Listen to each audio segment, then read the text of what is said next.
आप सभी लोग डॉक्टर विवेक बिंद्रा को जो जानते ही होंगे, जो भी यूट्यूब चलाते हैं उसने कभी न कभी विवेक बिंद्रा का वीडियो जरूर देखा होगा। मोटिवेशनल स्पीकर विवेक बिंद्रा की बात कर रहा हूँ। उसका जीवन बहुत ही संघर्षपूर्ण रहा है और वो बहुत ही कठिनाइयों से आगे बढ़े हैं, क्योंकि जब उनका जन्म 5 अप्रैल 1978 को हुआ था। 5 अप्रैल 1978 में विवेक बिंद्रा जी का जन्म हुआ था। जब बिंद्रा जी 2.5 साल के थे तो उनके पिताजी की मृत्यु हो गई और कुछ समय बाद ही उनकी माता किसी और से शादी कर ली। और बिना माँ बाप के बच्चे का जिंदगी कैसा कटता है वो आपको पता ही होगा।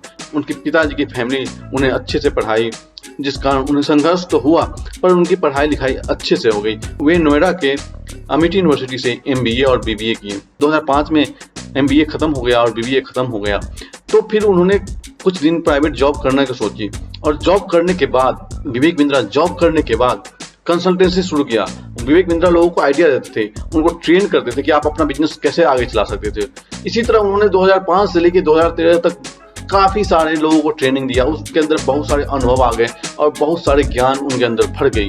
तो उन्होंने सोचा कि क्यों ना मैं यूट्यूब पे वीडियो बना के लोगों को बताऊं और ज्यादा से ज्यादा लोगों को समझा पाऊंगा। वो सेमिनार करते थे, उसमें कुछ लोग ही आते थे जो पैसे दे के आते थे, क्योंकि उनका सेमिनार सारा पेड होता था।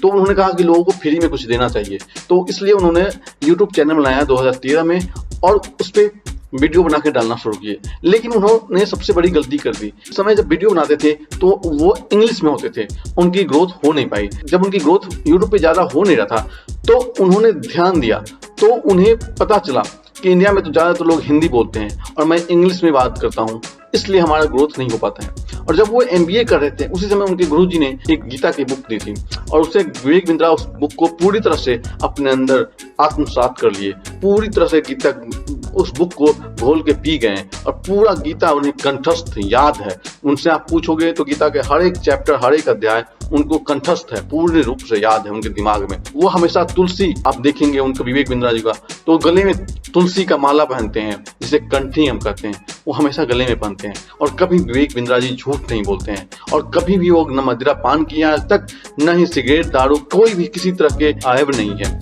और कभी भी नॉनवेज नहीं खाते हैं। वो हमेशा वेजिटेरियन और वो भगवान श्री कृष्ण के बहुत बड़े पुजारी भी हैं। हाँ, तो मैं बता रहा हूँ, जब उन्हें लगा कि इंग्लिश में काम नहीं चलेगा तो हिंदी में वीडियो बनाने लगे और उनके हिंदी में वीडियो बनाने के बाद जो उनके पास अंदर ज्ञान थी और उनकी जो एक्सपीरियंस था और इतना अच्छा कंटेंट देने लगे कि उनका यूट्यूब चैनल वायरल हो गया। एक का एक बूम हुआ उनके यूट्यूब चैनल में, पूरे इंडिया में फैल गया। फेसबुक, व्हाट्सएप, हर जगह आप देखेंगे। पहले जब उनका वायरल हुआ था उस समय हर जगह विवेक बिंद्रा का मोटिवेशनल स्पीच आपको मिलता रहेगा। उसके बाद उन्होंने पीछे मुड़ के नहीं देखा।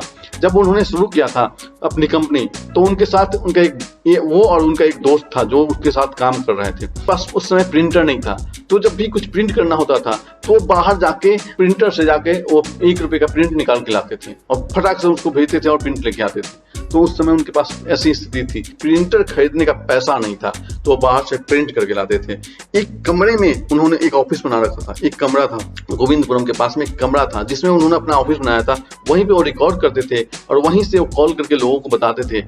बाद में उनसे कई सारे लोग जुड़े और बहुत सारे लोग जुड़ के फिर उनकी टीम, छोटी सी 5-6 लोगों की टीम बनी।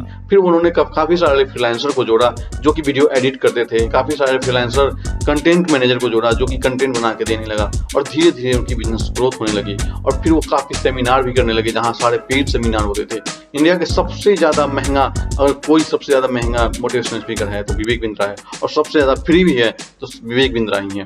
विवेक बिंद्रा के ऑफिस में, अपने ऑफिस में काम करते हैं तो अपने लोगों को बोलते हैं, मोटिवेट करने के लिए बहुत ही अच्छी अच्छी बातें बोलते हैं। वो बोलते हैं कि अगर भगवान राम जब लंका पे आक्रमण किए थे और हनुमान जी बोलते हैं कि आज संडे है, भगवान राम आज संडे है, आज छुट्टी के दिन है, आज मैं काम नहीं करूंगा, तो क्या वो लंका जीत पाते? मोटिवेशनल स्पीच से उनके यहाँ काम करने वाले लोग, उनके बंदे संडे को भी काम करते हैं और सैटरडे को भी काम करते हैं।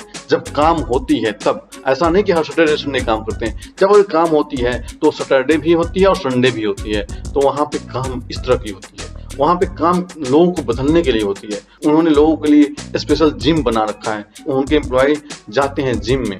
लेकिन उनकी कंपनी में सख्त नियम भी है कि आप अपने उनकी कंपनी में कोई भी नॉन वेज लेके नहीं जा सकता। जी हाँ, उनकी कंपनी में जो काम करता है, कंपनी के अंदर सिर्फ वेजिटेरियन ही खाएगा, कंपनी के अंदर कभी नॉन वेज लेके नहीं जा सकता। और वो पार्टी भी देते हैं तो इस्कॉन टेम्पल के आसपास देते हैं और इस्कॉन से कनेक्टेड रहते हैं, तो ऐसी जगह पार्टी देते हैं जहाँ पे वेजिटेरियन ही हो, प्योर वेजिटेरियन हो, वहीं पे वो पार्टी भी देते हैं। उनका अपना बहुत बड़ा फार्म हाउस है ग्रेटर नोएडा में, वहीं पे अभी शूटिंग वूटिंग जो भी होती है उनकी वहाँ पे होती है। और उनका ऑफिस ओखला फेज 2 में। विवेक बिंद्रा की अभी इस समय कमाई करोड़ों में है, हर सेकेंड वो लाखों रुपए कमाते हैं और काफी सारा पैसे वो इस्कॉन को डोनेट भी करते हैं और गरीबों को भी डोनेट करते हैं। अभी कोरोना टाइम में आपने देखा होगा, विवेक बिंद्रा और इस्कॉन ने मिलकर एक हॉस्पिटल बनाया था। दिल्ली में बेड की कमी हो रही थी और ऑक्सीजन की कमी हो रही थी, तो विवेक बिंद्रा और इस्कॉन ने मिलकर एक हॉस्पिटल बनाया था जिसमें ऑक्सीजन भी थी, बेड भी थी और खाना पीना भी था। विवेक बिंद्रा बहुत ही अच्छे इंसान है और गरीबों को मदद करते हैं और भगवान श्री कृष्ण के बहुत ही बड़े भक्त भी हैं। आपको अच्छा लगा तो लाइक करें, सब्सक्राइब करें। Thank you.